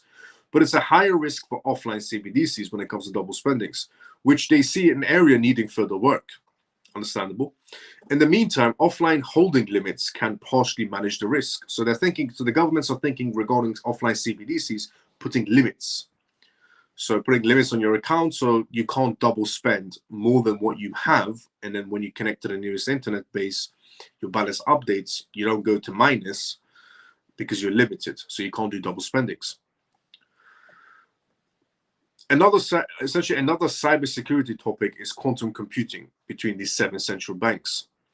Some post-quantum cryptographics and algorithms carry minimal overhead, so they may be practical for a CBDC. Regarding the point of sale, systems operated by retailers, the Bank of England found that most modern POS systems would be CBDC compatible. However, they recognize this could vary by jurisdictions. Meanwhile, this is the 4th round of publications by the 7 central banks. The initial work in 2020 explored essentially foundational principles and core features. In 2021, they published 3 papers on user needs, CBDC design, financial stability, and last year they shared a short paper on how to achieve sufficient CBDC user adoptions. So those were the topics that were essentially discussed by the Bank of, just to give you a heads up, these 7 centralized banks, and they were all Bank of International Settlements members. So these were the topics that were discussed for several years between the Bank of Canada, the Bank of England, the Bank of Japan, the European Central Bank, the Board of Governors of the Federal Reserve System, the Riksbank, which is essentially India, and the Swiss National Bank, and the Savage Bank, 7. So these were the topics that were discussed by these centralized banks from the Bank of International Settlements for several years in terms of double spendings, offline CBDCs, putting limits on people's accounts, and so on. But so next time someone says to you offline CBDC payments, you know how it works. And that whole topic, some people say, XRP Ledger can't do offline payments. XRP Ledger can do offline payments. It's just not the way you think it is. So with XRP Ledger doing offline payments, there's a video of from the XRP Ledger labs from Zoom where they're doing offline payments. Somebody buys a cup of coffee and they pay using offline, essentially offline XRP on the XRP Ledger. They use offline payments, no internet access whatsoever, and the guy is able to buy a cup of coffee with no internet connection using the XRP Ledger. And some people say, well, it's not offline technically. Look, both sides of the argument is correct, but what you need to understand is, am I, as a customer, able to walk away with a cup of coffee, using no internet connection and using my wallet. If I'm able, as a customer, to be able to buy a cup of coffee with no internet connection using my blockchain wallet on the XRP ledger, then in the customer's eyes, that is you spending your digital currencies with no internet capabilities. So technically, that is an offline payment. Because some people argue the point as well, how is that offline payment, if you connect to the nearest internet point and your balance gets updated? All that matters is, as a customer, can I go and buy a cup of coffee? Can I go and buy groceries? Can I go and buy something using no internet? If the answer is yes, I can walk away with that cup of coffee using my XRP ledger offline payments. Can I walk away with a cup of coffee? The answer is yes. So technically, for the customer, that is an offline payment transaction. So can the XRP ledger do offline payments with no internet capabilities? Yes, it can. There's a video on the matter as well, where the person is able to buy a cup of coffee and walk away. And people will argue the point, well, it's not technically offline. Can the customer walk away with a cup of coffee using the XRP ledger with no internet? The answer is yes. That's all that matters. Because the customer doesn't care of how the payment process worked. Nobody goes to the grocery stores and uses their MasterCard and pays for groceries and then stands there and goes, how does the payment work on MasterCard? Nobody cares. All the customers care, all people care about is, can I make a payment? Full stop. Yes? Okay, goodbye. So the matter is, if somebody asks you next time, can you make a payment on the XRP ledger offline? The answer is yes. Because if you can buy a cup of coffee or buy anything offline and get to walk away, the technicalities doesn't really matter. All that matters is, can you make a payment offline? Yes? No? The answer is yes. Now, Ripple's legal chief is what we're going to talk about next, ironically, on the topic of the XRP ledger. Ripple's legal chief slams the SEC for boosting on his record fines. Ripple's chief legal officer, Stewart, has strongly criticized the U.S. Securities Exchange Commission's SEC for its recent boosting about record fines. In a pointed comparison, Stewart likened the SEC's pride in these penalties to a professor bragging about having the highest failure rates and the most cheating scandals in their class. So in the most simplest way, Ripple's essentially CLO is not very happy with what Gary Gensler's tweeting out right now. Gary Gensler's keep on tweeting back to back of how proud he is of his record of achieving nothing. But in Gary Gensler's eyes, he's achieved everything. And Ripple's Ripple's CLO, Stewart, is not happy. And he's keep on slamming Gary Gensler back to back. The SEC's fiscal year of 2024 reports revealed that the agency had taken 583 enforcement actions. Gary Gensler is proud that the SEC has done 583 enforcement actions in 2024. Gary Gensler is proud of that, resulting in financial remedies amounting to $8.2 billion, its highest figure in history. Stewart comments criticized the SEC's approach, suggesting that the high fines may reflect systematic issues rather than improving oversight or achieving regulatory goals. This exchange highlights the ongoing tensions between Ripple and a prominent cryptocurrency company on the SEC, as the regulator continues an aggressive stance within the financial regulator, particularly concerning digital assets. Stewart's critique is a part of a broader debate about the effectiveness of the SEC's enforcement actions. Critics argue that such penalties may not be necessarily severe in terms of public interest, but rather reflect a flawed approach driven by the agency's internal priorities. The comments from Ripple's legal team continue to fuel discussions about the regulatory landscape for the cryptocurrency and financial market space, with questions about whether the SEC's actions are appropriately aligned with the long-term market stabilities and the consumer protections, or if they are overly punitive without addressing underlying essential issues. So right now there's a dispute going back and forward between Gary Gensler and the CLO of Ripple, Stewart, which I fully understand. Nobody likes Gary Gensler. And Ripple went through hell and back because of Gary Gensler. But here's one thing that Gary Gensler forgot to mention. So Gary Gensler has made so far 4 to 5 tweets, being very proud of his job role inside the SEC. him mentioning 583 enforcement actions. We made this much amount of money. We've sued this much amount of people. Gary Gensler, I'm guessing, has forgot to mention that the SEC lied to a federal judge in the debit box case. 2 lawyers from the SEC were fined and then fired. The SEC department that handled the debit box case closed down, and debit box was able to countersue essentially the SEC and win some money back from them. So I'm guessing, obviously, Gary Gensler, it probably slipped his mind to mention that part when he was making that proud speech of all the achievements the SEC has achieved in the blockchain space. I'm guessing that part completely slipped his mind, where 2 SEC lawyers were fined and then fired by the SEC. The SEC department that handled the case in debit box shut down. And the company that they were suing was able to countersue the SEC because these 2 moronic lawyers went to the judge and said that debit box is stealing people's money and sending it overseas. The judge froze the bank accounts for debit box and then said to the SEC lawyers, okay, thank you for telling me that. Now show me your proof, your evidence. And the SEC lawyers said, evidence? What's that? Which ended up with the SEC getting fined, 2 lawyers getting fired, and the SEC department closing down. It completely slipped Gary's mind to mention those words. Makes sense? But he is very proud of everything else he's achieved, which is nothing. Now, also on the topic of Ripple, Ripple donates $25 million to Fair Share PAC for the 2026 elections. So if you're not familiar, Ripple, Coinbase, Kraken, and a few other essential blockchain companies are all part of one massive wallet that they keep funneling money into. Ripple has so far invested roughly about $50 million into this essentially fund, and so has Coinbase, and so has Kraken, and so on. And this fund, it's only for politicians that want to be pro-crypto, which has worked favorably.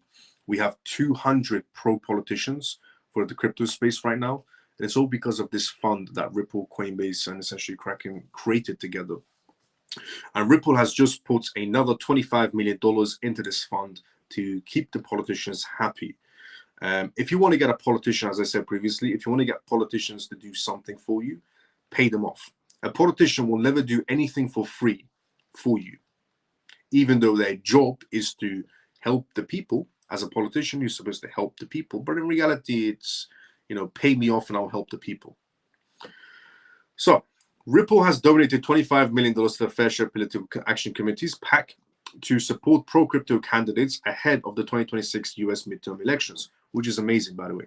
Absolutely amazing that Ripple is doing this. Coinbase is doing this. Incredible that they're doing this. Ripple CEO Brad announced that donations on that essentially went process today, talking about the company's commitments to backing candidates who support policies that are pro-crypto, pro-growth, and pro-innovation. This year alone, the company donated $45 million. Ripple has so far donated $45 million to the Fair Share for the 2024 elections, making it one of the PAC's top contributors, which also includes big companies like Coinbase, who are also feeding into this essentially wallet, Jump Crypto, Anderson Howards, and who are actively also supporting the Fair Share mission to elect lawmakers who foster a positive environment for the crypto growth. Meanwhile, the Fair Share media essentially made a big impact during the 2024 election cycles. The agency spent over $130 million on more than 50 congressional races. Essentially, correctly, the PAC has about $103 million in its coffers for the next year's elections. The PAC also spending in Ohio state races this year, where pro-crypto Bernie essentially defeated anti-crypto Sherrod Brown, was one of the most high-profile contributors. Brad also praised the Fair Share PAC as the most successful PAC in the U.S. history, saying electing pro-crypto lawmakers is key to the industry's essentially future. I agree 100%. Ripple's chief legal officer, Stewart, also commented on the company's commitment to the Fair Share, saying that this is the 3rd time Ripple has donated to this PAC. So if you've ever wondered to yourself, why are politicians becoming pro-crypto? It's because they're getting paid off. But you have to do what you have to do, is the simplest way to put it. You have to do what you have to do to get the job done when it comes to politicians. And they don't do anything for free. I said this a very long time ago. In 2023, I said if you want to get regulations in the crypto space, stop paying off the politicians. I said this in 2023. In 2024 is basically when they started this pack.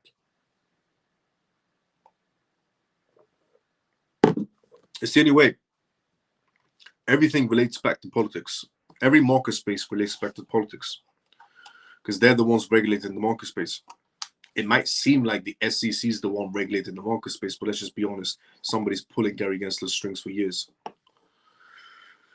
Now, before we go for the next news, let's go inside the comment section because I don't want to comment spam. As I said previously, this is a live, which means if you do have any questions, put it down inside the comment section. I'll be more than happy to answer any questions you may have. Hello, Miles of CMF. Sorry I'm late. Peg, good to see you. How you doing? XRP will fix the economy. I agree 100%. Hello to my CMF on YouTube. I hope that you had a good day. Help share the live. Let's go, Scott. You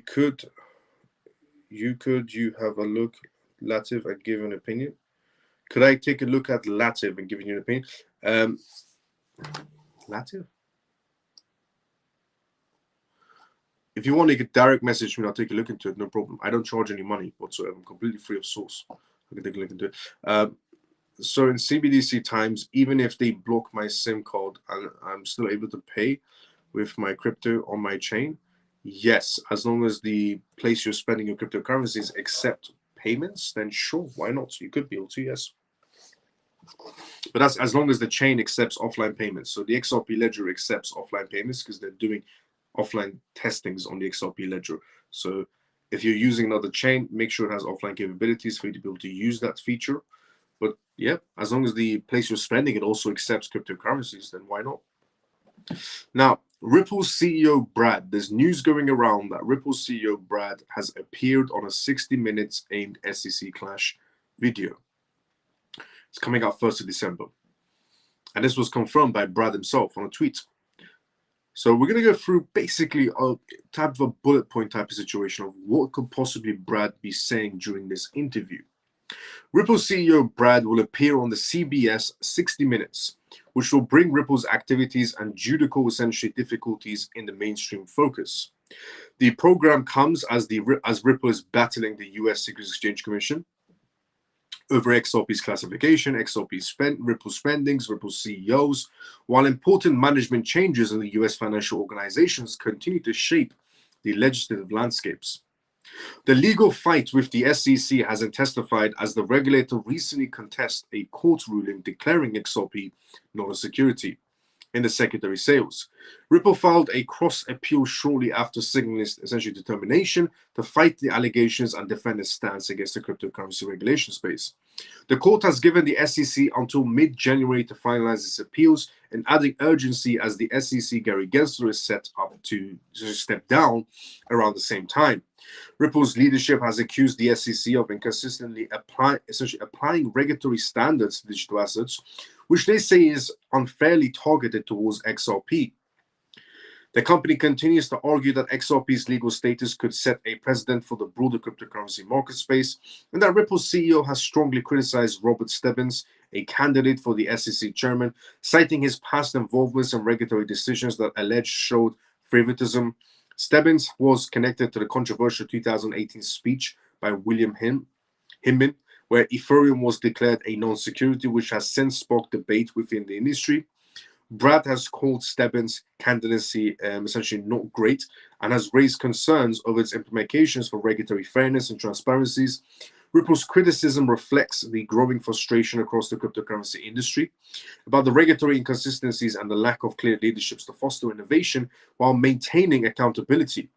President Donald Trump's nominations of Scott Bessent as the Treasury Secretary has been welcomed by the Ripple's CEO and the XRP community, who see it as a potentially positive development. Ripple's ongoing projects, including its RLUSD stablecoin, awaiting approval, and the community hopes that Bessent will provide balanced oversight in the industry. The timings of the Brad appearance on 60 Minutes aligns with his significant developments and actually could provide Ripple a unique platform to address its vision. While Ripple fights legal challenges and faces rapidly shifting regulatory environments, the program is expected to bring much needed clarity to the company's role in the cryptocurrency innovation space. Brad doing a 60 Minutes interview is incredible. Honestly, it's the best way to get Ripple's name out there of the abuse they've been taking over the years from the SEC and Gary Gensler, and that hopefully Trump sees this essentially. I know that Brad has sat down with Trump, but essentially Trump's team around him, Trump's people around him, sees the BS Ripple had to go through for years in that 60-minute video. Incredible that he's doing this. Brad is starting to pick up the marketing when it comes to Ripple. Incredible to see. XRP is an incredible asset. The XRP ledger is an incredible asset. They have a multitude list of partnerships outside the United States. They have licensings as well. It's an incredible project in general. XRP, in my opinion, is an asset that everybody should be looking into if you already haven't. It's a must-have asset, not a financial advice in any sort of a way, but it's a must-have asset going into regulations and especially banks and institutions getting involved and a new SEC chairman heading our way. And if the CFTC is going to be the one that regulates the market space, even better. Because did you know the CFTC chairman, Rostam Benham, in the past has said that XRP is a commodity. He said that Ethereum is a commodity and crypto assets are a commodity and XRP is a commodity as well. This is the words of the CFTC chairman, Rostam Benham, and he's always been in favor of Ripple and any of the crypto space. To be fairly honest, he's never been against crypto. But in other words, if Trump chooses him to stop processing crypto policies and crypto regulations, we're all good. 2025 is going to be an amazing year. But if it's still going to be the SEC, but it's going to be a pro-SEC chairman anyways, we're still good. Just put in perspective. But again, if you haven't researched XRP, as I've always said, look into XRP. It's an incredible asset, incredible partnerships, incredible licensings. And if people tell you otherwise, they don't know what the F they're talking about.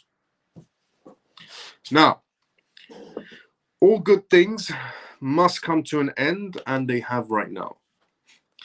We've reached the endings of tonight's live. This was episode 210 of the CMF Live. Episode 210. If you're watching this for the first time ever, this was the CMF Live. It stands for Crypto Mouse Family. And on this live, every single night, you can tune in. And I talk about the most recent news that's happening around the world in terms of politics, crypto, AI, the economy in general. And also I talk about, and also we do Q&As on this live as well, which means you ask questions and I give you the answers inside the comment section.